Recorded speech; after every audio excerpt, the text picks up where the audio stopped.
Hello friends, welcome to our channel Indian allrounder. तो अगर आप लोगों ने रियलमी का ईयरफोन लिया है और आपको ऐसे प्रॉब्लम लोगों को ये प्रॉब्लम ज़रूर ही फेस करना पड़ा होगा कि आपका जो साउंड है वो स्लो आ रही होगी। ये अगर आप लोगों ने 1 महीने यूज किया होगा इस ईयरफोन को, तो ये अक्सर सभी लोगों के साथ हुआ है।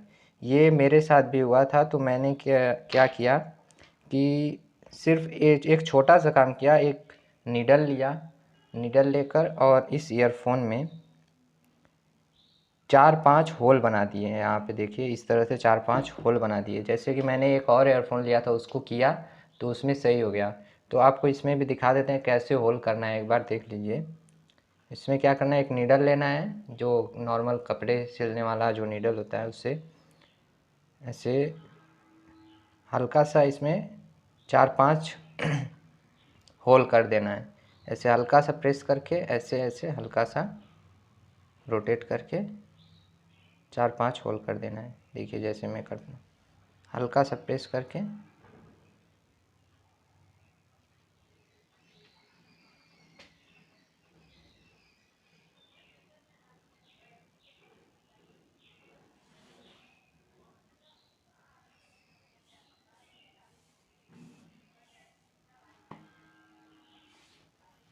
तो देख सकते हैं, इस प्रकार से आपको 4-5 होल कर लेना है। आपको होल इस प्रकार से करना है कि ताकि ये होल 4-5 होल दिखे। थोड़ा बड़ा ही होल कीजिएगा, छोटा होल करेंगे तो फिर वो उसी तरह ये साउंड सुनाई देगा।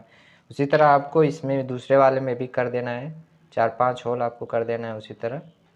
तो फिर आप देखेंगे कि आपका जो साउंड है वो पहले जैसा था वैसे ही हो जाएगा। आपको कोई ज़रूरत नहीं है इस ईयरफोन को खोलने की या फिर रिपेयर करने की है। आप इसे फिर से वापस उसी प्रकार यूज कर सकते हैं जैसे पहले यूज करते थे। तो दोस्तों, मैं इस ईयरफोन को लगभग यूज किए मुझे 3 से 4 महीने हो गए और ये ईयरफोन अभी तक काफ़ी अच्छा चल रहा है। अगर आपको भी 500 के अंदर रेंज में कोई ईयरफोन लेना है तो आप ये इस ईयरफोन को ले सकते हैं।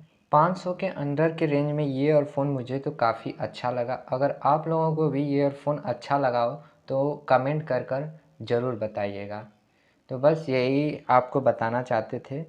कोई इस ईयरफोन को आप फेंकिएगा मत। अगर ये साउंड कम हो जाती है, आप इसमें सिंपली 4-5 होल कर दीजिए ईयरफोन, फिर वापस उसी तरह हो जाएगा। तो thanks for watching this video and subscribe our channel Indian allrounder.